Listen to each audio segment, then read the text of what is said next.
Écoute, l'heure du réveil a sonné. Ne passe pas sans m'écouter, parce que je viens te réveiller de ton sommeil. Je veux dire à quelqu'un qu'il est temps de sortir du sommeil spirituel, car l'heure du réveil a commencé. Nous voyons beaucoup de croyants qui prient, qui chantent et qui vont à l'église, mais dorment dans leur esprit et qui vivent une foi morte.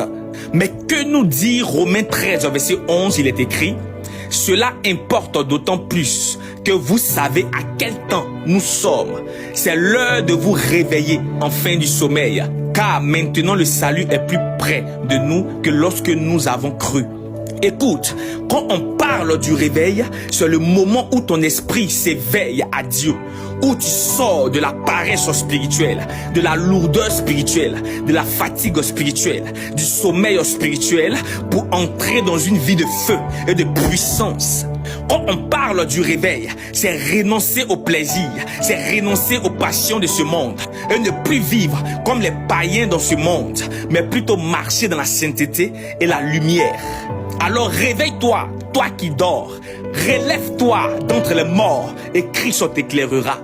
L'heure de la visitation de l'église, du peuple et des nations a commencé, où les cœurs doivent se tourner vers Jésus-Christ, où la vraie repentance doit toucher le cœur de Dieu, où les miracles, les signes et les prodiges au temps des prophètes doivent se manifester, où la soif de la parole, de la prière et le jeûne doivent être une routine quotidienne.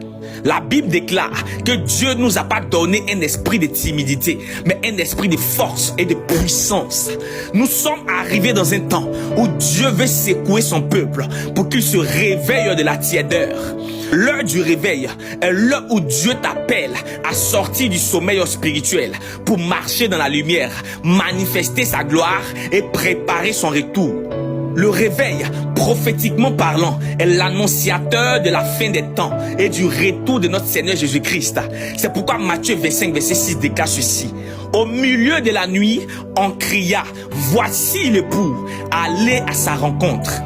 Je veux dire à quelqu'un, quand on parle du milieu de la nuit, c'est le temps où beaucoup sont endormis, beaucoup regardent seulement la télé, beaucoup sont accros à leur téléphone, beaucoup sont occupés à se marier, à travailler, à fréquenter les maquis, à courir après l'argent ou le matériel. Beaucoup vivent dans le péché, l'impudicité, la fornication et la débauche. La voix qui crie, c'est celui des prophètes, les prophéties, les signes, les oracles, les changements de saison et de climat, où le monde des ténèbres travaille à vive allure. La voix qui crie annonce au peuple où l'église